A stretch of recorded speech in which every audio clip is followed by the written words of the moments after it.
Railway Koduru MLA అరవ శ్రీధర్పై వచ్చినటువంటి అభియోగాలు ఆరోపణలు ప్రస్తుతం అయితే మాత్రం సోషల్ మీడియాతో పాటు ప్రధానంగా రెండు రాష్ట్రాల్లో కూడా చర్చకు దారితీసిందనేది స్పష్టంగా అర్థమవుతుంది. ముఖ్యంగా ఇప్పటికే బాధితురాలు వీణా చేసినటువంటి ఆరోపణలకు సంబంధించి కూడా ప్రస్తుతం అయితే పెద్ద ఎత్తున చర్చ జరుగుతుంది.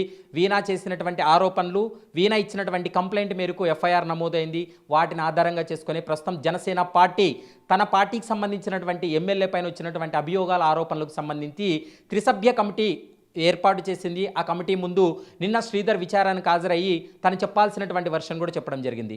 మరోవైపు ప్రస్తుతం ఈ ఎపిసోడ్లో ఎలాంటి పొలిటికల్ గేమ్ లేకుండా కేవలం ఒక బాధితురాలు తన దగ్గరికి వస్తే ఆమెకు అండగా నిలిచి ఆమె కోసం పోరాటం చేస్తున్నామనేటువంటి అంశాన్ని ప్రస్తుతం ఆమె తరపున ఉన్నటువంటి న్యాయవాది సాయికృష్ణ ఆజాద్ చెప్తున్నటువంటి మాట. ఒకసారి ఆయనతో కూడా మాట్లాడదాం. ఈ ఎపిసోడ్లో ఏం జరిగింది, వాస్తవాలు ఏంటి, అసలు ఈ ఎపిసోడ్లో నెక్స్ట్ న్యాయ పోరాటం ఎలా ఉండబోతుంది అనేటువంటి అంశానికి సంబంధించి సాయికృష్ణ ఆజాద్తో మాట్లాడదాం. సార్ చెప్పండి, ముఖ్యంగా మీరు ఇలాంటి కేసులు ఎక్కువగా చూస్తూ ఉన్నాం మనం. ముఖ్యంగా ఈమె మొదటగా మీ దగ్గరికి వచ్చినప్పుడు మీకు అర్థమైనటువంటి సబ్జెక్ట్ ఏంటి, ఈమె మిమ్మల్ని ఏ విధంగా ఆశ్రయించడం జరిగింది, ఈ కేసులో జరిగినటువంటి పరిణామాలు ఏంటి? ఒకటి ప్రవీణ్ గారు, ముందుగా ఏంటంటే తెలుగు ప్రజలందరికీ కూడా నా యొక్క ధన్యవాదాలు. ఈరోజు ఎఫ్ఐఆర్ నమోదు అయింది అంటే మీరు ఇచ్చిన మోరల్ సపోర్టు, ముఖ్యంగా జర్నలిస్ట్ మిత్రులు, అలాగే అందరూ కూడా పార్టీలకు అతీతంగా ఈరోజు సపోర్ట్ చేశారు. మీకు తెలుసు, ఆజాద్ అనే వ్యక్తి ప్రజా సమస్యల మీద ఎలాంటి పార్టీ కానీ ఎలాంటి రాజకీయాలకు మాకు సంబంధం లేదు. ఎవరైతే బడుగు బలహీన జీవులు, తాడిత పీడిత ప్రజానికం కోసం ఆజాద్ ఎప్పుడు పోరాడతాడు. ఇప్పుడే కదా నా స్టూడెంట్ మూవ్మెంట్ నుంచి ఎస్ఎఫ్ఐ లీడర్గా నీకు మీ అందరూ తెలిసిన విషయమే. జర్నలిస్టుల విషయంలో మీడియా ప్రొడక్షన్ లీగల్ సెల్ ఏర్పాటు చేసి ఎంత చేస్తామని తెలుసు. ఇది జనరల్గా ఏంటంటే ఈమె అప్రోచ్ అయిన సందర్భంలో, అంటే జనరల్గా క్లయింట్లు ఎలా వస్తారో మనకి ఎట్లా తెలుసు, ఎవరి ద్వారా రెఫరెన్స్ ద్వారా ఇంకోటి ద్వారా వచ్చారు. వచ్చినప్పుడు మా టీము ఫస్ట్ చూసుకున్నారు. చూసిన తర్వాత నాకు అపాయింట్మెంట్ ఇచ్చారు. వచ్చిన తర్వాత నాకు ఇవన్నీ చెప్పిందమ్మా. అంటే మనకు ప్రివిలేజ్ అనేది ఉంటుంది కదా, అడ్వకేట్గా ప్రివిలేజ్ మనకు ఉంటుంది. వచ్చినప్పుడు నేను అన్నానమ్మా, ఇది వ్యవస్థతో చేయాల్సిన వ్యవహారం, ప్లస్ ఎన్నో పూలు బారుతాయి రాళ్ళు బారుతాయి. సో న్యాయపరంగా మీ దగ్గర ఉన్న ఎవిడెన్స్ ఏముంది, సో ఇది నిజమా కాదా, ఇవన్నీ నేను ఎంక్వైరీ క్రాస్ చెక్ చేసుకున్నాను. ఎందుకంటే క్రాస్ చెక్ చేసుకోకుండా చాలామంది వస్తారు మా దగ్గరికి, రకరకాల డాక్యుమెంట్లు తీసుకొస్తారు. సార్ ఇది నా పొలం, ఇది నా స్థలం అనుకుంటూ వస్తారు. సో ఇవన్నీ అవునా కాదా అని చెప్పేసి నేను దానికి చాలా డీప్గా పరిశీలించాను. అలాగే గతంలో మీరు ఆయన కంప్లైంట్ చేశారా, ఎందుకంటే క్లీన్ హ్యాండ్తో వచ్చారా లేదు తెలియాలి కదా మనకి. సో క్లీన్ హ్యాండ్ తాము వచ్చిందా రాలేదా అనుకున్నప్పుడు ఆమె ఆల్రెడీ చెప్పింది, సార్ నేను గతంలో వెళ్ళాను, కంప్లైంట్ చేశాను, ఇట్లా ఆనరబుల్ చీఫ్ మినిస్టర్ గారికి, సీఎం గారికి కంప్లైంట్ చేశాను. ఆ కాపీ కూడా నాకు చూపించారు. నా దగ్గర రాకముందు స్టోరీ చెప్తున్నాను. తర్వాత ఆమె ఇచ్చిన కంప్లైంట్ కాపీలు అన్నీ కూడా నేను చూశాను. ఓకే, ఇది తర్వాత ఆమెది కంప్లైంట్ కాపీ రిజిస్టర్ అయింది కూడా మనకు వచ్చింది, మెసేజ్ ఉంది ఆమె దగ్గర. ఇది సో రిజిస్టర్ అయిన మెసేజ్ కూడా చూపించారు. ఇంకోటి నేను కంప్లైంట్ ఇచ్చాను, మెసేజ్ కూడా రిజిస్టర్ అయిందని చెప్పారు. సరే అమ్మ, దీని పరిస్థితి ఏంటి అని కనుక్కున్నప్పుడు నేను కొంతగా మనకున్న సర్కిల్ మనకు ఉంటుంది కదా, ఆ రైల్వే కోర్టులో ఏంటి పరిస్థితి, శ్రీధర్ ఎవరు, ఏంటి, ఆయన ఎన్నికల అఫిడవిట్లో ఏముంది, నిజంగా ఇదా కాదా అన్నీ నేను పరిశీలించిన తర్వాత ఇది ఓకే అనిపించింది నాకు. సో ఓకే అన్న తర్వాత అప్పుడు మీకు తెలుసు కదా, ఆ ఓకే అనిపించిన తర్వాత ఇమీడియట్గా మేము ఎన్హెచ్ఆర్సీలో, మీకు ప్రెస్ మీట్ పెట్టకముందు మేము చేసిన కార్యక్రమాలు చెప్తాను. దానికి సంబంధించి ఎన్హెచ్ఆర్సీలో మేము పిటిషన్ ఫైల్ చేయడం జరిగింది. అలాగే ఇదే కాకుండా మహిళా కమిషన్, నేషనల్ మహిళా కమిషన్ కూడా మేము ఫిర్యాదు చేయడం జరిగింది. అలాగే ఇక్కడ స్టేట్ మహిళా కమిషన్తో కూడా మాట్లాడారు, ఆమెతో కూడా మాట్లాడటం జరిగింది. సో ఇవన్నీ కార్యక్రమాలతో పాటుగా మేమేంటంటే తర్వాత మేము అనుకున్నాం, సరే దీది ఇలా జరుగుతుందని చెప్పేసి మన ప్రెస్ మీట్ పెట్టడం జరిగింది కదా. ఆ రోజు కొన్ని అనివార్య కారణాల వల్ల ఆమె కొన్ని చెప్పలేకపోయింది. ఎందుకంటే స్టార్టింగ్లోనే ప్రెస్ మీట్కి రావటం, ఆ కన్ఫ్యూజ్ గందరగోళం గురి అవ్వటం, రకరకాల ప్రశ్నలు వేధించడం, ప్లస్ ఆమెకున్న కొంచెం శారీరక కొన్ని ప్రాబ్లమ్స్ మనం తెలుసు కదా మీకు, నేచురల్గా జరిగే కార్యక్రమాల్లో. సో ఇవన్నీ కూడా మైనస్ పాయింట్ అయింది. సో తర్వాత మేము రెక్టిఫై చేసుకున్నాం. ఎక్కడ రెండు అంశాలు వస్తున్నాయి ప్రవీణ్. ఒకటి ఏంటంటే 25 కోట్ల విషయాలకు వచ్చేసరికి ఆమె రోజు కాఫ్ ఉంది, బాగా కాఫ్ ఉంది, దగ్గున్న మాట్లాడలేకపోయింది. అక్కడ మీకు ఫుల్ స్టాప్ అయిపోయింది. రెండోది 18 నెలల్లో 5 అబార్షన్ ఎట్లా అవుతాయి అనేది చాలామంది కన్క్లూజన్ వచ్చింది. సో అది వాస్తవం కాదు. ఎందుకంటే ఆమె అబార్షన్ అంటే సర్జికల్ ప్రొసీజర్ కాదు. ఎవరైనా 18 నెలల్లో 5 సార్లు సర్జికల్ ప్రొసీజర్ బతుకుతారా మనిషి, అది కాదు కదా. టాబ్లెట్లు కన్జ్యూమ్ చేసి దానికి కూడా ఇతన్ని ప్రేరేపించారు. అదే విషయం మీరు ఈరోజు ఎఫ్ఐఆర్లో మీకు నేను ఎఫ్ఐఆర్ పంపిస్తాను. ఇప్పుడు చాలామంది సోషల్ మీడియాలో ఏంటంటే 18 నెలల్లో ఇన్నిసార్లు అబార్షన్ అంటున్నారు, కానీ అది అబార్షన్కి అబార్ట్కి చాలామందికి ఆ తేడా తెలియక చాలామంది క్వశ్చన్ చేస్తున్నటువంటి పరిస్థితి. కరెక్ట్ ప్రవీణ్, మంచి ప్రశ్న. అబార్ట్ అంటే టాబ్లెట్ వేసుకుంది, అది పోతుంది కదా. సో ఇప్పుడు మీకు అదే మేము మిస్క్యారేజ్ విషయంలోనే పోలీసు వారిని ఆశ్రయించినప్పుడు ఈరోజు ఎఫ్ఐఆర్లో 88 section miscarriage of women. So దానికి సంబంధించి సెక్షన్ కూడా ఈరోజు పెట్టడం జరిగింది. అలాగే చీటింగ్ కేసు సెక్షన్ పెట్టడం జరిగింది, మోడెస్ట్ ఆఫ్ ఉమెన్ సెక్షన్స్ పెట్టడం జరిగింది. ఇవన్నీ కూడా 7 years నేరాలు. సో చూడండి, మీరు మా దగ్గర న్యాయం లేకపోతే ఎన్హెచ్ఆర్సీ మా పిటిషన్ ఎందుకు అడ్మిట్ చేసిద్ది, అలాగే మహిళా కమిషన్ ఎందుకు దీని మీద ఎంక్వైరీ చేయడానికి ప్రయత్నం చేస్తారు, అలాగే మా ఎఫ్ఐఆర్ ఎందుకు నమోదవుతుంది, మీరు ఏమన్నా ఆలోచించండి. సో ఇవన్నీ కరెక్ట్గా ఎవిడెన్స్ ఉండబట్టే కదా. సో కాబట్టి మేము న్యాయపాలన మేము సిద్ధంగా ఉన్నాం. ఇక్కడ రాజకీయాలు లేకపోతే ఆయన ఎమ్మెల్యేనా. ఇప్పుడు ఒకటి ప్రవీణ్, అందరిని ప్రజలందరినీ అడుగుతున్నాను, చట్టం ముందు అందరూ సమానులా కాదా, ఇండియన్ కాన్స్టిట్యూషన్ ముందు. సో ఆయన ఎమ్మెల్యే కావచ్చు, ఇంకోలు కావచ్చు. సో సీఎం కేజ్రీవాల్ గారే జైల్లో వేశారు, ఈయనంతా చెప్పండి. సో మాకు అది ఏం సంబంధం లేదు, చట్టం ముందు అందరూ సమానలే, చట్టపరంగానే వెళ్తున్నాము. అయితే ఏంటంటే ఆయన ఒక పార్టీకి సంబంధించిన రిప్రజెంటేటివ్ కాబట్టి ఆయన ఎమ్మెల్యే పలానా పార్టీ అని చెప్తున్నాం. మీ దగ్గరికి ఈ కేసు వచ్చిన సమయంలో బాధితురాలతో మీరు మాట్లాడిన సమయంలో మీరు కూడా కొన్ని టెక్నికల్ ఎవిడెన్స్ని కూడా చూసుంటారు, వీడియోస్ చూసింటారు, ఎవిడెన్స్ అన్ని చూసిన తర్వాతే మీరు టేకప్ చేస్తారు కదా. ఒక ఎమ్మెల్యే పైన ఈ ఆరోపణలు వస్తున్నాయి, నిజంగా ఇది కేసును మనం ముందుకు తీసుకెళ్లేటువంటి అవకాశం ఉందా లేదా అనేది మీరు ఒక నిర్ధారణకు రావడం జరిగింది ఆ సమయంలో? ఖచ్చితంగా బ్రదర్, నీకు తెలియదు ఏముంది, ఎమ్మెల్యే కాదు పెద్ద పెద్దల మీదే కేసులు వేసాను, మీకు తెలియదేం కాదు కదా. ఇప్పుడు అందరికి చెప్తున్నాను, బాబ్లీ ఘటన మీకు ఐడియా ఉంది కదా. బాబ్లీ ఘటన చంద్రబాబు నాయుడు గారిని అక్కడ మహారాష్ట్రలో అరెస్ట్ చేశారు, వారం రోజులు స్కూల్లో పెట్టారు. నేను వెళ్ళాను నేషనల్ హెచ్ఆర్సీలో పిటిషన్ చేసి, అప్పుడు మహానుభావులు ఎర్రనాయుడు గారు ఆయన నాకు సపోర్ట్ చేశారు. అప్పుడు మహారాష్ట్ర గవర్నమెంట్ మీదే పోరాడా, మీకు తెలుసు. తర్వాత ఏం జరిగిందనేది తెలుసు. సో అలాంటి పెద్ద ఎత్తున కేసులు మనం చేసినాం. ఇది ఎంత ఎమ్మెల్యే ఎంత చెప్పండి. సో మహారాష్ట్ర గవర్నమెంట్ మీదే అప్పుడు ఎవరు ఉన్నారు, మహారాష్ట్ర సీఎం, ఆయన మీద నేను పోరాడాను ఆ రోజు. సో అలాంటిది ఈయనంతా. సో ఇక్కడ నాకు ఎమ్మెల్యేనా లేకపోతే ఇంకొకటి సంబంధం లేదండి. మా క్లయింట్కి అన్యాయం జరిగింది. సో ఆ అన్యాయం జరిగింది కాబట్టి నేను పోరాడుతున్నా. ప్రధానంగా ఈ ఎపిసోడ్లో మీరు కూడా గమనించుంటారు, ఎందుకంటే సోషల్ మీడియాలో కానీ బయట చర్చ కానీ ఇద్దరూ బాగున్నంత వరకు బాగానే ఉంది. ఎప్పుడైతే ఇద్దరి మధ్య క్లాషెస్ వచ్చాయో ఒకరికొకరు ఎవిడెన్స్ని బయట పెట్టుకోవడము, వాళ్ళ ప్రైవేట్గా మాట్లాడుకున్నటువంటి రికార్డింగ్స్ బయట పెట్టుకోవడము, ఇదంతా కూడా ఒక ప్లాన్ ప్రకారం ట్రాప్ చేయడానికి ప్రయత్నంలో భాగంగా జరిగిందనేది ప్రధానంగా చర్చ. వాటికి సంబంధించి ఏం చెప్తారు? చాలా సింపుల్ ప్రవీణ్, ఒకటి అడుగుతాను. ఒక అమ్మాయి ఒక అబ్బాయి మ్యూచువల్గా అండర్స్టాండింగ్లో పార్టిసిపేట్ చేశారు. అమ్మాయికి 11వ నాకు ఇష్టం లేదు అన్నప్పుడు ఇతను బలవంతం చేసే ఉందా, రైట్ ఉందా? ఒకవేళ బలవంతం చేసి ఆమె కంప్లైంట్ ఇవ్వచ్చు కదా. మరి అక్కడ మీకు మ్యూచువల్ ఎట్లా అవుతుంది? మ్యూచువల్ పరస్పర అంగీకారంతో జరిగేది మ్యూచువల్. వద్దురా బాబు నన్ను వదిలేరా నాయన, నీకు దండం పెడతాను, నా జోలు రామాకరా బాబు అన్నప్పుడు చేతులు కోసేసుకొని మీరు చూపించండి. ఇప్పుడు మీరు ప్రవీణ్, నువ్వు చాలా గొప్ప జర్నలిస్ట్ అబ్బా. నేనేమంటున్నాను, మీ రిలయబుల్ ఛానల్ మీది. సో నేనేమంటా, ఆ రోజు తివారీ గారి గురించి మీరు అంత రిలయబుల్ ఛానల్ అంతే కదా, మీరు ఫస్ట్ మొట్టమొదటి బయట పెట్టింది కదా. ఇప్పుడు చెప్తున్నా, మీరు వెళ్ళి 60 చేయి చూడండి, గీతలు ఉన్నా లేదు చెప్పండి నాకు. పోనీ రేపొద్దున అదే మేము త్రిసభ్య కమిటీ ముందు పిలిపిస్తాం, అతన్ని పిలిపి చేయి చూపిస్తాం, కోసుకున్నా లేదా, అది క్లియరా కదా, అది ఎవిడెన్స్ అయితే అవ్వదు కదా. ఇప్పుడు నేనేమంటున్నాను, ఇవన్నీ క్రిస్టల్ క్లియర్గా కనపడుతున్నప్పుడు ఎందుకు ఇంతసేపు తాత్సర్యం చేయడం ఏంటంటే నాకు అర్థం కావట్లా. ఇప్పుడు ఎమ్మెల్యే కాబట్టి ఇంత గేమ్ ఆడుతున్నారు, అదే కామన్ మ్యాన్ అయితే ఇన్ని రోజులు ఉంటుందా? సరే ఒక ప్రవీణ్, మీరు ఎన్నో లీగల్ వీడియోలు తీసుకున్నారు, ఇంటర్వ్యూస్, నేను మిమ్మల్ని చూస్తుంటాను. ఒక ప్రశ్న చెప్పండి, ఒక అమ్మాయి మీద ఒక అబ్బాయి నైట్ 11 గంటలకు వెళ్ళి ఈ అమ్మాయి నన్ను బ్లాక్మెయిల్ చేస్తుంది 25 కోట్లు అని చెప్పి కంప్లైంట్ ఇస్తే పోలీసు వారు ఎఫ్ఐఆర్ రిజిస్టర్ చేస్తారా? పూర్వపరాలు చూస్తారు, దానికి టైం తీసుకుంటారు. ఇందాక నేను అవునా, ఆ ఎఫ్ఐఆర్ మీరు చూసుకోండి. ఇప్పుడు ఆ ఎఫ్ఐఆర్ మీకు పెడతా, ఏది మాది కదా, వాళ్ళ ఎఫ్ఐఆర్ పెడతా. నైట్ 11 గంటలకి కంప్లైంట్ ఇస్తే 11 గంటలకు ఎఫ్ఐఆర్ ఎట్లా రిజిస్టర్ అయిద్దండి? ఉంది అక్కడ చరిత్రలో. ఒక అమ్మాయి మీద ఒక అబ్బాయి కంప్లైంట్ ఇస్తే ఎక్కడైనా అవుతుందా? మరి ఎందుకు ఇంత ఆదరబాద హడావుడిగా నైట్ 11 గంటలకు ఎఫ్ఐఆర్ నమోదు ఇచ్చిన కంప్లైంట్ ఏమో నిమిషాల్లో అయింది, ఈమె ఇచ్చిన కంప్లైంట్ మాత్రం న్యాయ పోరాటం చేయాల్సి వచ్చిందంటారా? నేను ఎన్హెచ్ఆర్సీలో కంప్లైంట్ చేసి ఇటు వచ్చి ఇంత దాకా పోరాటం 1 మంత్ దాకా మేము పోరాడబట్టి 2 days నిజంగా చెప్తున్నాను, నేను నిద్ర 2 గంటలు పడుకుంటున్నా. అంత కష్టపడి చేస్తేనే ఇంత అయింది. వాళ్ళు ఇచ్చిన సెకండ్స్, విత్ ఇన్ సెకండ్ మీకు ఎఫ్ఐఆర్ ఇప్పుడు చూపిస్తాను, మీరు చూడండి. ఇదిగోండి అందరు చూడండి మిత్రులారా, ఇందులో అబద్ధం చెప్పేది ఏం లేదు, ఇది పబ్లిక్ డాక్యుమెంట్. ఏంటి ఇందాక ఒక మిత్రుడు అన్నాడు సీఏ కాదన్నాడు, సీఏ కాపీ అక్కర్లేదు, మీరు నెట్లో కొడితే వచ్చేస్తుంది ఎఫ్ఐఆర్, తెలుసు కదా, చూసుకోండి. ఇగో ప్రవీణ్ గారు, ఇప్పుడు మీరు ఎంత లీగల్ నాలెడ్జ్ ఉన్న వ్యక్తులు, నేను చెప్పాల్సిన అవసరం లేదు.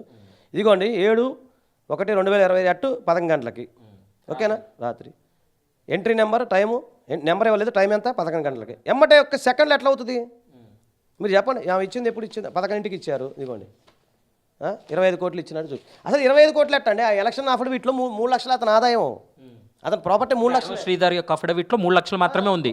ఇగో అతని ప్రాపర్టీ ఎంత చూడండి మిత్రులారా, దయచేసి చూడండి, 12 లక్షలు, 8 లక్షలు చిల్లర పోతే 3 లక్షల రూపాయలు అతనికి ప్రాపర్టీ. నాకు తెలిసి ఈ భారతదేశంలో ఉన్న ఎమ్మెల్యేల కంటే తక్కువ ఉన్నాడని నేను అనుకుంటున్నా సైకలాజికల్గా. అలాంటి 3 లక్షల రూపాయలు ఉన్న వ్యక్తి అతని ఆదాయం 25 కోట్లు ఎట్లా ఇవ్వగలుగుతాడండి? ఆమె పోలీస్ కాదు కదా, ఎట్లా అడుగుతుంది? ఆమె ఎంప్లాయీ, ఆమెకు అంత నాలెడ్జ్ ఉంటుంది కదా. సో మీరు 25 కోట్ల రూపాయలు ఎక్కడి నుంచి వస్తాయి? ఆయన ఇప్పుడు ఫ్రాడ్ చేశాడా చెప్పండి, మీరే చర్యలు తీసుకున్న అతని పైన. ఇంకొకటి ఇందులో చూడండి, మీరు చాలా చాలా చిత్రంగా ఉంది, నవ్వుతే. అదే నా కొడుకు మీద నమ్మకంతో వాళ్ళ అమ్మగారు ఇచ్చారు, నా కొడుకు మీద నమ్మకంతో రెడ్డి గారి దయతో మేము ఎప్పుడు కూడా కనివినగానే రాజకీయ భిక్ష పెట్టినాడు అని చెప్తున్నాడు. మీకు వెనక ఉంది ఎవరండి రాజకీయ భిక్ష? ఈయన ఎమ్మెల్యే కాదు కదా, డమ్మీ ఎమ్మెల్యే అని క్లియర్ కనబడుతుంది ఇక్కడే. 25 కోట్ల రూపాయలు అన్నారు. 25 కోట్ల రూపాయలు ఎవరిని అడిగాడు? ఎవరిని అడిగింది? ఈమె ప్రవీణ్ అడిగిందా, ఆజాద్ని అడిగిందా, లేకపోతే మన తమ్ముడిని అడిగిందా? ఎవరిని అడిగింది? సార్ ఎవరు ఇస్తా అన్నారు, ఇవ్వనన్నారు, ఎవరు మాట్లాడారు? అవతల పర్సన్ ఎవరున్నారు? ఆ వీడియో ఉందా, ఆడియో ఉందా? లేదు. ఈమె ఏమంటది, ఆమె ఏమంటది, 25 కోట్ల రూపాయలు మాకు అన్నారు. వాళ్ళే చెప్తున్నారండి, ఇక్కడ చిత్రమైన విషయం చెప్తున్నా. ఇదిగోండి, ఆమె మనసు బాగాలేదు, ఆమెకి హాజరై వచ్చింది ఇక పరీక్షలు రాసి అని ఫోన్ చేసి ఖర్చు ఉద్యోగం తెచ్చుకుని రాత్రి మెంటల్ ట్రాన్స్లో ఉంటూ పిచ్చి పిచ్చిగా తను ఒకటి రోడ్ల మీద తిరుగుతూ ఉండగా అని రాశారు. మెంటల్ ట్రాన్స్లో ఉంది పిచ్చి పిచ్చిగా అన్నప్పుడు మరి మీరు చెప్పినట్టు పిచ్చాము 25 కోట్లు ఎట్లా అడుగుతుంది? అది ఎట్లా చెల్లుతుంది? Notice point sir. మరి ఇన్ని రకాల తప్పుల తడకలతో మీరు కంప్లైంట్ ఇచ్చారే, ఇది ఎట్లా చెల్లుతుందని మీరు అనుకుంటున్నారు? సరే 25 కోట్లక మరి ఎమ్మెల్యే గారు ఏం చదువుకున్నారో తెలీదు. 25 కోట్ల మీద మనం కంప్లైంట్ ఇచ్చేటప్పుడు ఏం రాస్తాము? 25 కోట్లకు సంబంధించిన ఫిగర్ రాస్తాం. ఇక్కడ ఫిగర్ కూడా రాలేదు చూడండి. 25 కోట్లు అన్నారు. ఏంటి మేము వేసుకున్న కోట్ల మీరు వేసుకున్న కోట్ల సార్? నాకు డౌట్ వస్తుంది. 25 కోట్ల ఫిగర్ అంటే ఎమ్మెల్యే గారికి 25కి మరి 25 కోట్ల వ్యవహారానికి సంబంధించి ఒక ఆడియో బహిరంగంగా అది సర్క్యులేట్ అవుతుంది. దాన్ని ఆధారంగా చేసుకొని చర్చ జరుగుతుంది కదా. మరి ఆడియో ఎవరిది ఏంటి? అది మీరే దిగ్గు తేల్చాలి. జర్నలిస్ట్ మిత్రులు అడగాలి, ఎంక్వైరీ చేయండి. ఆ అదర్ సైడ్ ఎవరు ఉన్నారంటే శ్రీధర్ దగ్గరికి వెళ్ళి బాబు నేను అడిగిందా 25 కోట్లు, లేకపోతే వాళ్ళ అమ్మని అడగండి. మీరు అడగండి, చెప్తారు కదా ఎవరు అనేది. అదర్ సైడ్ పర్సన్స్ ఎవరున్నారు? ఇప్పుడు నేనున్నా నాకు 25 కోట్లు కావాలి అన్నాను, ఎవరిని అడిగినట్టు? ఏదో సినిమాలో చెప్పినట్టు అలా కాదు కదా. ప్రవీణ్ ఇప్పుడు ఎలా కన్వర్సేషన్ ఎలా ఉంటుంది? ప్రవీణ్ నాకు 25 కోట్లు కావాలి ప్రవీణ్ అంటే ఆజాద్ అన్న ఇవ్వు లేత లేదని నువ్వు అంటావు. అలా కాకుండా నేను 25 కోట్లు కావాలా హో అని చాటింపేస్తే అది ఎవరిని అడిగినట్టు, ఎవరు ఇస్తున్నట్టు? సరే వాళ్ళు ఇచ్చిన దాని ప్రకారం చూద్దాం సార్. ఇక్కడ ఇగోండి అప్పుడప్పుడు రాత్రిపూట ఒంటరిగా మెంటల్ ట్రాన్స్లో ఉంటూ పిచ్చి పిచ్చిగా తను రోడ్ల మీద మెంటల్ ట్రాన్స్లో ఉన్నామా నీకు 25 కోట్లు ఎట్లా అడుగుతుంది? ఎట్లా అడుగుతుందామా మీరు చెప్పడు పోనీ? ఆ పాయింట్ వ్యాలిడే కాదంటారా? వ్యాలిడ్ కాదా? ఓ పిచ్చోడు 25 కోట్లు ఎట్లా అడుగుతాడు? పోనీ ఆమె చెప్పింది దాని ప్రకారం. నా విషయం కాదు, ఆమె చెప్పింది. She sound mind. నేను కాదనట్లా, వాళ్ళు చెప్తున్నా అన్సౌండ్ మైండ్ అని చెప్తున్నా. ఇందులో ఎవరు పిచ్చోళ్ళు ఎవరు చెడ్డోళ్ళు దయచేసి మిత్రులారా మళ్ళీ ఒకటి చెప్తున్నా. దీని మన ఏబిఎన్ ద్వారా మీ అందరికీ మళ్ళీ చెప్తున్నాను. ఎవరైనా సరే మిమ్మల్ని కనుక ఒక అమ్మాయి కనుక బెదిరించి భయపెడితే ఈ క్రైమ్ నెంబర్ 4 2026 రైల్వే కోడూరు సంబంధించిన ఎఫ్ఐఆర్ ఇది. ఈ ఎఫ్ఐఆర్ మీరు డౌన్లోడ్ చేసుకుని మీరు పోలీస్ స్టేషన్కి వెళ్ళి ఆ అమ్మాయి మీద మీరు కంప్లైంట్ చేయండి. పోలీసు వారు తీసుకుంటారా లేదని అప్పుడు చూడండి. ఒకవేళ మీ వల్ల కాకపోతే మీ అమ్మగారి చేత కంప్లైంట్ ఇవ్వండి. ఈ పిటిషన్లో అదే ఉంది. నేను అందరికీ అదే పిలుపునిస్తున్నా. నిజంగా చెప్పండి, మానవ హక్కుల కోసం మగవాళ్ళ హక్కుల కోసం పోరాడే వ్యక్తిని. సో నాకు ఇది బాగా నచ్చింది ఈ పిటిషన్. సో ఏమో మైలురాయి మగవాళ్ళకు కూడా మంచి జీవితం వస్తుందేమో దీని ద్వారా. చూద్దాం. 60 శ్రీధర్ మగవాళ్ళకి వెలుగులాగా నిలబడతాడు. ఎపిసోడ్లో 60 శ్రీధరు వీణా మధ్య వ్యక్తిగతమైనటువంటి అంశం ఒక పార్టీకి ఒక ప్రభుత్వానికి అంటగట్టే ప్రయత్నం చేస్తున్నారు కదా.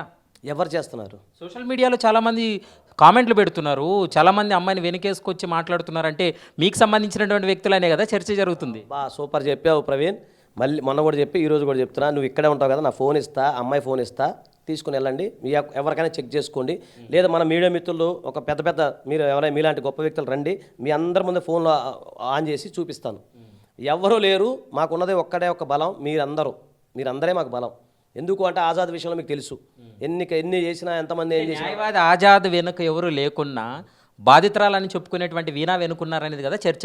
లేదండి, ఎందుకంటే నేను అన్ని అడిగాను. ఎందుకంటే face is index of the mind. ఒక వ్యక్తి లాయర్కి నిజం చెప్తున్నాడా అబద్ధం చెప్తున్నాడా మన ఇన్నేళ్ళ సర్వీసులు చెప్పలేమా? ప్రవీణ్ నిజం చెప్పు, ఎన్ని కేసుల్లో మనం చూడడం. సో ఆ విషయంలో కూడా అడిగాను. ఆమె నిజం అంటే చెప్తున్నాను కెమెరా ముందు. ఆమె ఏం చెప్పింది, వాళ్ళ పిల్లోడి మీద ఒట్టేసి కూడా చెప్పింది. నాకు కూడా ఉంటుంది కదా, నా విషయం కాదు. నాకు చెల్లెళ్ళు అక్కలు తమ్ముళ్ళు మీలాంటి ఫ్రెండ్స్ అన్నదమ్ములు అక్క చెల్లెళ్ళు ఫ్యామిలీస్ ఉంటాయి. వాళ్ళు ఫోన్ చేసి ఎందుకు తీసుకున్న కేసుకు, లేదంటే నా నిజమా కాదా అబద్ధం చెప్తుందా అది అంటే నాకు కూడా ఉంటుంది కదా. నేను కూడా అడిగి అమ్మ ఏంటి నిజమా అంటే లేదు తీసుకుంటే మన క్రెడిబిలిటీ పోతుంది. ఇన్ని సంవత్సరాలు మనం కాపాడుకున్నది కూడా పోయే అవకాశం ఉంటుంది. పాపం లేదు నేను అన్ని చూసితే ఆమె తన 3 సంవత్సరాల బిడ్డ మీద ఒట్టేసిన సార్ అది నాకు బాధ అనిపించింది. లేదమ్మా కానీ ఏదైనా సరే న్యాయపరంగా పోదాం. మీ నుంచి ఇంకో క్లారిటీ, ఇప్పుడు జనసేన పార్టీ ఎమ్మెల్యే కాబట్టి అటువైపు వ్యతిరేక వర్గమైనటువంటి వైసీపీ పార్టీ దాన్ని కొంత ఓన్ చేసుకునే ప్రయత్నం చేసి బాధితురాల తరపున మేమున్నామని చెప్పి జనసేన పార్టీ వైపు రుద్దే ప్రయత్నం జరుగుతుంది, కూటమి ప్రభుత్వం పైన రుద్దే ప్రయత్నం జరుగుతుంది అనే దానికి మీరు ఈ పార్టీలకు సంబంధించి ఏం చెప్పాలనుకుంటున్నారు? సార్ ఒకటే నేనైతే నో కామెంట్ అంటాను. ఎందుకు అంటే మీకు మాట చెప్తా. ఈరోజు నిజంగా చెప్పాలంటే ప్రభుత్వం మా వెనక లేకపోతే ఎఫ్ఐఆర్ ఎట్లా నమోదు చేస్తారు? మీరు అది ఆలోచించట్లా. నేనేమంటున్నాను, పారదర్శకమైన ప్రభుత్వం ఈరోజు ఆంధ్రప్రదేశ్లో ఉంది. నేను ఐ రెస్పెక్ట్ అది ఎవరైనా సరే. ఎందుకు అంటే ఒక్కళ్ళు కాదు గొప్ప మహానాయకులు ఈరోజు మా ఆంధ్రప్రదేశ్ని వేలుతున్నారు. వాళ్ళకి తనా లేదు మనా లేదు. కాబట్టి ఈరోజు ఎఫ్ఐఆర్ రిజిస్టర్ అయిందంటే కారణం అదే కదండి. ఇప్పుడు ఎఫ్ఐఆర్ రిజిస్టర్ కాకపోతే మీరు అన్నట్టు రకరకాల డౌట్లు వచ్చాయి ఒకటి. సో ఈరోజు ప్రభుత్వాన్ని నేను అప్రిషియేట్ చేస్తున్నా కదా. మీకు తెలుసా ఫస్ట్ రోజు నేను ధన్యవాదాలు తెలియజేసా సార్కి. ఏమని మీరు త్రిసభ్య కమిటీ చేశారు, సంతోషం, రండి, వెల్కమ్. మేము జెన్యూనా కాదా, అమ్మాయి జెన్యూనా కదా చెయ్యండి. చట్టపరంగా ఒకవేళ అమ్మాయి జెన్యూన్ కాదు, నిజంగానే ఆ మోసం చేసింది అనుకోండి, చీటింగ్ కేసు కింద ఆల్రెడీ సెక్షన్స్ పెట్టారు కదా, లోపల వేయండి.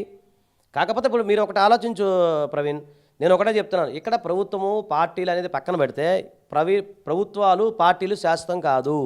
లా అనేది శాశ్వతము, మీకు తెలుసు కదా, చట్టం అనేది శాశ్వతము. ఇప్పుడు ఈ పార్టీ అధికారంలో ఉంది, రేపు ఇంకో పార్టీ రావచ్చు, రేపు ఆ పార్టీ రావచ్చు, రేపు ఆ పార్టీ రావచ్చు. అది మాకేం సంబంధం లేదు. ఇప్పుడు నా 20 years సర్వీస్లో ఎన్ని పార్టీలు మారి ఉంటాయి ప్రవీణ్? నీ సర్వీస్లో ఎన్ని పార్టీలు మారినాయి? నిన్న కామన్న ఒక పార్టీ వస్తుంది, రేపు ఇంకో పార్టీ వస్తుంది.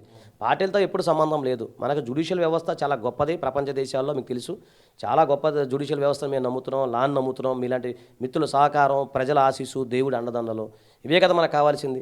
పార్టీలు శాస్త్రం అంటే నేను అధికార పార్టీ చెప్తున్నా, అధికారం ఇవ్వాలంటొచ్చు, రేపు వెళ్ళిపోతుంది. కానీ అది కాదు కదా.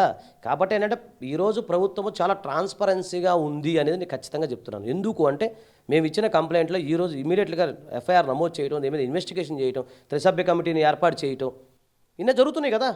ఇప్పుడు ఇక్కడ ప్రత్యేకంగా ఎవరిని మనం బ్లేమ్ చేస్తాం? అంటే చాలామందికి ఒక అనుమానం ఏంటంటే, ఆమెకు భర్త ఉండగా ఒక యువ ఎమ్మెల్యే, పెళ్లి కానిటువంటి వ్యక్తి ఎమ్మెల్యేకి మెసేజ్ చేసి లవ్ ట్రాక్ నడపడం వెనక ఉన్నటువంటి అసలు ఉద్దేశం ఏంటి, ఎందుకు నడిపింది అనేది ఆమెను పర్సనల్గా క్వశ్చన్ చేస్తున్నటువంటి అంశం. ఇది మాత్రం మీరు ఖచ్చితంగా అందరికి చెప్పండి, లేదా షార్ట్ కింద వేస్తారో నాకు తెలియదు. దయచేసి చెప్తున్నా, ఇప్పుడున్న అరవ శ్రీధర్ ఎవరో తెలుసా మీకు? ఏ పార్టీ అంతకుముందు? ఎలక్షన్ ముందు ఎమ్మెల్యే కాకముందు ఆయన ఏం పార్టీ ప్రవీణ్? ఏ పార్టీ? వైసీపీ కదా. ఏ పార్టీకి సంబంధించిన ఆయన ప్రెసిడెంటు? ఒక ఊరు సర్పంచ్, మొక్కవారిపల్లి. అతను మొక్కవారిపల్లికి వైసీపీ తరపున, దయచేసి అందరూ గమనించండి, మొక్కవారిపల్లికి వైసీపీ తరపున ఆయన సర్పంచి, అవునా కాదా? అలాంటప్పుడు అతనే ఈ పార్టీలోకి వచ్చి, కావాలని పార్టీలోకి వచ్చి, కూటమిలోకి వచ్చి ఇదే అతను నడుపుతున్నాడని గ్యారంటీ ఏముంది? అతనే చేయొచ్చు కదా. అతనే కూడా కావాలని పార్టీని డ్యామేజ్ చేయొచ్చు. ఏదో ఇలాంటి నడిపి అతను ఇంకోటి మీ అమ్మాయి ఏం చెప్పింది విన్నారు కదా. అమ్మాయి ఏం చెప్తుంది? నువ్వు రిజిస్టర్ చేసుకో, నువ్వు రికార్డ్ చేసుకో, నేను రికార్డ్ చేసుకో అని చెప్పి ఏంటి అతనే కావాలని చేసి ఉండొచ్చేమో. అలా 6 అమ్మాయిలతో చేస్తున్నాడేమో, కావాలని భ్రష్టు పట్టడానికి అతను చేస్తున్నాడేమో. ఎందుకంటే అతను ఇప్పుడు కూడా ప్రజెంట్ లీగల్గా చూసుకుంటే ఆయన వైఎస్ఆర్సీపీ సంబంధించిన వ్యక్తే కలబడుతుంది లీగల్గా. నేను చెప్తున్నాను, ఎందుకంటే సర్పంచ్ ఇంకా అక్కడ ఎవరు సర్పంచ్ లేరు, వైస్ సర్పంచే ఉన్నారంట. నెక్స్ట్ మాకు ఎలక్షన్ ఇంకా స్టార్ట్ అవ్వలేదు కదా, పంచాయతీ ఎలక్షన్. అప్పుడు దాకా ఆయన సర్పంచ్ ఉన్నట్టే లెక్క. అప్పుడు ఏ పార్టీ తరపున ఉన్నట్టు ఓపెన్గా చెప్పాలంటే? మరి అది మీరు నిగ్గు తేల్చాలి. ఆయన ఏ పార్టీ సంబంధించిన వ్యక్తి, ఎందుకు వచ్చాడు, ఆయన ఎందుకు వచ్చాడు, ఆయన కోవర్టా మీరు చెప్పాలి. అవి నాకెలా తెలుస్తుంది? మీరు ఇన్వెస్టిగేషన్ చేయమనండి అతని పైన. ఇప్పుడు మేము చెప్తున్నాం, సిబిసిఐడి ఎంక్వైరీ కమిటీ వేయమనండి. అసలు నిజంగా చెప్తున్నాను, 25 కోట్ల రూపాయలు ఆయనకు ఆస్తులు ఉన్నాయా అని నాకు డౌట్ వస్తుంది. ఎందుకంటే నిన్నగా ఎలక్షన్ అఫిడవిట్లో 3 లక్షలు ఉన్నాయి, ఇప్పుడు 25 కోట్లు ఎట్లా అడుగుతుందామా? అంటే ఆయన దగ్గర ఉన్నట్ట, వాళ్ళు యాక్సెప్ట్ చేసినట్టని ఇప్పుడు 25 కోట్లు అడిగినట్టు యాక్సెప్ట్ చేసినట్టే కదా, అంటే డబ్బులు ఉన్నట్ట వాళ్ళ దగ్గర. సో ఇంకోటి చెప్తున్నాను మీకు, చాలా చక్కటి విషయం చెప్తున్నాను. అరవ శ్రీధర్ అనే వ్యక్తి కాదు, ఆయన క్లియర్గా ఇందులో ఉంది, రాజకీయ భిక్ష కోసం ఉన్న వ్యక్తి అని చెప్పి చెప్తున్నారు. అంటే నాకు సంబంధం ఇది ఇందులో ఉన్నదే నేను చెప్తున్నా, ఆన్ రికార్డే చెప్తున్నా. సో నేనేమంటున్నాను, ఇన్ని జరుగుతున్నప్పుడు ఎవరు బ్లేమ్ చేస్తున్నారో అది నాకు అర్థం కావట్లేదు. సో మీరే చెప్పాలి, ఆయన ఇప్పుడు కూడా వైఎస్ఆర్సీపీకి సంబంధించిన సర్పంచి, అవునా కాదా? ఎస్ఆర్ఓ చెప్పండి ప్రవీణ్. మరి ఇంకేంటి? సరే, ఫైనల్గా మీరు చెప్పండి. ఎందుకంటే ఇలాంటి కేసుల్లో అవుట్ ఆఫ్ ది కోర్ట్ చాలా సెటిల్మెంట్లు జరుగుతాయి, కేసులు విత్డ్రాలు జరుగుతుంటాయి. ఈ ఎపిసోడ్లో సరే 25 కోట్లు అడిగిందా లేదా సెకండరీ, ఒకవేళ out of the court settlement చేసుకోవడానికి ఏమైనా ఆమె ఇంట్రెస్ట్గా ఉందా ఏంటి? నెక్స్ట్ మీ నెక్స్ట్ స్టెప్ ఎలా ఉండబోతుంది? లీగల్గానే ఫైట్ చేయబోతున్నారా? కాంప్రమైజ్ అయ్యి ఏదైనా సెటిల్మెంట్ చేసుకొని ప్రశాంతంగా ఎవరి జీవితాల్లో వాళ్ళు ఉండాలనుకుంటున్నారా? నెక్స్ట్ స్టెప్ ఎలా ఉండబోతుంది? నాదేం లేదు సార్, క్లయింట్ ఇష్టం కదా. క్లయింట్ ఆమె నేను అడిగాను, అది కూడా అడిగాను. ఎందుకంటే ఆజాద్ స్టార్ట్ చేశాడంటే ఎండింగ్ దాకా ఉంటాడు, మీకు తెలుసు. సో నేను మళ్ళీ సగం అంటే నేను బ్లేమ్ అవుతా అంటే, లేదు సార్ నేను న్యాయ పోరాటం చేస్తాను, ఎండింగ్ వరకు వెళ్తాను. సరే ఓడిపోతాం, గెలుస్తాం, అది సెకండ్ థింగ్. న్యాయ పోరాటం మేము చేస్తాము, ఖచ్చితంగా నేను నిలబడతాను అంటున్నారు. ఖచ్చితంగా మీరు అందరూ సపోర్ట్ ఉంది. ఒకవేళ అలాంటిది ఏదైనా పరిస్థితి వస్తే అది వాళ్ళ ఇష్టం, క్లయింట్కి సంబంధం లేదు. అప్పుడు నేను ఎన్ఓసి ఇచ్చేస్తాను, మీకు తెలుసు కదా, హై రైట్. లేదు సార్ నేను వేరే లాయర్ మార్చుకుంటాను అన్నా అనుకోండి, నేను ఎన్ఓసి ఇస్తాను, ఆమె ఇష్టం, అది మాకు సంబంధం లేదు. ఆమె ఇష్టం వాళ్ళది. ఇప్పటికైతే మాత్రం ఆమె న్యాయ పోరాటం చేయాలనేటువంటి మీరు అడిగారు కదా, ఇప్పుడే కదా మీరు అడిగారు, మీరు విన్నారు, ఆ వర్షం మీరే తీసుకున్నారు, లైవ్లో చూశారు, ప్రజలందరూ చూశారు, అది రికార్డెడ్గా మీ దగ్గరే ఉంది కదా. ఇప్పుడు మీరు అడిగారు కదా, న్యాయ పోరాటం చేస్తారు, చచ్చేదాకా చేస్తానని అందామా, సుప్రీంకోర్టు దాకా చేస్తానంటుందామా? సుప్రీంకోర్టు దాకా వెళ్తాము, చివరికి ఎవరు గెలుస్తారు ఏంటో న్యాయస్థానాల చేతిలో ఉంటుంది. సరే, ఇప్పటి వరకు అతని పైన నమోదైనటువంటి ఎఫ్ఐఆర్లో సెక్షన్లు చూస్తే 7 years లోపు ఉన్నట్టువే, 7 years. సో ఈ 7 years ఉన్నటువంటి సెక్షన్ బిఎన్ఎస్ చట్టం వచ్చిన తర్వాత కొన్ని సెక్షన్స్ ఆల్టర్ అయ్యాయి కాబట్టి నెక్స్ట్ అతని పైన ఒకవేళ ప్రాసిక్యూషన్కి వెళ్తే కోర్టులో ఆ కేసు నిలబడేటువంటి అవకాశం ఉంటుందా? ముఖ్యంగా కోర్టులో కొన్ని టెక్నికల్ ఎవిడెన్స్లో భాగంగా ఆడియోలు, వీడియోలు కొన్ని పరిగణలోకి తీసుకోవచ్చు, తీసుకోకపోవచ్చు. సో నెక్స్ట్ ఎలా ఉండబోతుంది ఈ ప్రొసీజర్? ఒకటండి ఇప్పుడు అంటే కొన్ని ఇన్వెస్టిగేషన్ విషయంలో పోలీసు వారు చూసుకుంటారు, మనం కొన్ని కామెంట్ చేయకూడదు. కాకపోతే మీకు అంటే జనరల్గా చెప్తాను, మీకు తెలుసు 65B కింద మా డివైస్ చూపిస్తాము. తర్వాత కొంత విట్నెస్లు కూడా వాళ్ళు ఎంక్వైరీ చేస్తారు కదా, విట్నెస్లు పెడతారు, స్టేట్మెంట్లు తీసుకుంటారు. తర్వాత ముఖ్యంగా ఏంటంటే ఏమైనా మెడికల్ టెస్ట్కి మళ్ళీ చెప్తున్నా, 5 సార్లు అబార్షన్ అయింది అనేది వాస్తవము. ఒకవేళ మీరు రేపొద్దున మెడికల్ టెస్ట్కి మేము పంపించమని మేమే చెప్తున్నాము. రేపు మెడికల్ టెస్ట్కి పంపిస్తారు, ఎన్నిసార్లు అబార్షన్ అయిందా లేదా ఇతన్ని చూపిస్తారు, అతను కూడా తీసుకెళ్తారు కదా. ఇద్దరిని మెడికల్ టెస్టులు చేసిన తర్వాత అదన్నీ అయిన తర్వాత అప్పుడు నిజమాని రుజువు చేసిన తర్వాత 88 మీకు ఉంది, అలాగే చీటింగ్ కేసు ఉంది. ఇవన్నీ కూడా మీకు ఖచ్చితంగా ఎస్టాబ్లిష్మెంట్ అవుతాయి. ప్రాసిక్యూషన్ వాళ్ళు మేము నమ్ముతున్నాము, ఖచ్చితంగా మేము ప్రాసిక్యూషన్ నమ్ముతున్నాం. నేను డిఫెన్స్ అడ్వకేట్ కాదు, ప్రజెంట్ ప్రాసిక్యూషన్ అడ్వకేట్ నేను. సో ప్రాసిక్యూషన్ తరపున ఉన్న సపోర్ట్ చేసే అడ్వకేట్ని. సో ప్రాసిక్యూషన్ వారు గట్టిగా చక్కగా చేస్తారని చెప్పి నేను ఆశిస్తా ఉన్నాను. ఒక కేసులో నేను డిఫెన్స్ అడ్వకేట్ అవుతా, అంటే వాళ్ళు పెట్టిన కేసులో. సో అది కూడా మేము చట్టపరంగా ఆనరబుల్ హైకోర్టులో కేసు ఫైల్ చేశాము. అది బెంచ్ మీదకి వస్తుంది. అది ఏం జరిగిందంటే మీరు క్వాష్కి వెళ్తున్నారా ఏంటి? అవునండి, అది నేను చెప్తాను. నెక్స్ట్ అది పరిణామాలు ఏమైనా ఉంటే మీకు ఖచ్చితంగా ఏం జరిగింది ఏంటి అనేది మీకు అక్కడ మన అమరావతి హైకోర్టులో మనలో ఉన్నారు కాబట్టి నేను డైరెక్ట్గా అక్కడ ఎక్స్ప్లెయిన్ చేస్తాను ఏం జరుగుతుంది అనేది. ఒకటే ప్రవీణ్ గారు, దయచేసి చెప్తున్న ఆంధ్ర ప్రజలందరికీ కూడా, అందరూ కూడా నా కుటుంబ సభ్యులు, ఆజాద్ ఒక కేసు తీసుకున్నాడంటే దానిలో న్యాయం ఉందని మీరు అందరూ భావించండి. ఖచ్చితంగా పోరాటం చేస్తాము. సరే, గెలిపోవటం అనేది దైవాధీనాలు, ఆ జ్యుడిషియల్ వ్యవస్థలో మన చేతిలో లేదు. కానీ నా నుండి అయితే నేను నిజాయితీగా నిక్కచ్చిగా ఇప్పుడు కాదు, భవిష్యత్తులో నా ప్రాణం ఉన్నంత వరకు బడుగు బలహీన జీవులు తీడిత ప్రజానీకం కోసం ఎప్పుడు కూడా నేను పోరాడతాను. రైట్, ప్రస్తుతం మనం చూస్తున్నాం ఇప్పటికే అరవ శ్రీధర్ వ్యవహారానికి సంబంధించి ఇప్పటికే లీగల్గా కావచ్చు, ఆమె తరపున బాధితురాల తరపున పోరాటం చేస్తున్నటువంటి న్యాయవాదితో ఇప్పుడు మనం మాట్లాడాము. ముఖ్యంగా బాధితురాలు చెప్తున్నట్లు ఖచ్చితంగా న్యాయ పోరాటం చివరి క్షణం వరకు కూడా న్యాయ పోరాటం కొనసాగిస్తామనేటువంటి అంశాన్నే చెప్తున్నారు. మరోవైపు 25 కోట్ల రూపాయలు డిమాండ్ చేస్తున్నట్లు వచ్చినటువంటి వార్తలు కానీ ఆడియోలు కానీ తమకు సంబంధం లేదు, ఎక్కడా కూడా మేము 25 కోట్ల రూపాయలు డిమాండ్ చేయలేదనేటువంటి అంశాన్నే ప్రధానంగా ఇటు న్యాయవాది కావచ్చు, మరోవైపు బాధితురాలు చెప్తున్నటువంటి మాట. చూడాలి మరి నెక్స్ట్ జనసేన పార్టీ, రాష్ట్ర ప్రభుత్వం ఎలాంటి చర్యలు తీసుకోబోతుంది, ప్రాసిక్యూషన్లో ఈ కేసు ఎలా ముందుకు వెళ్తుంది అనేది మాత్రం భవిష్యత్తులో చూడాల్సినటువంటి అవసరం ఉంటుంది.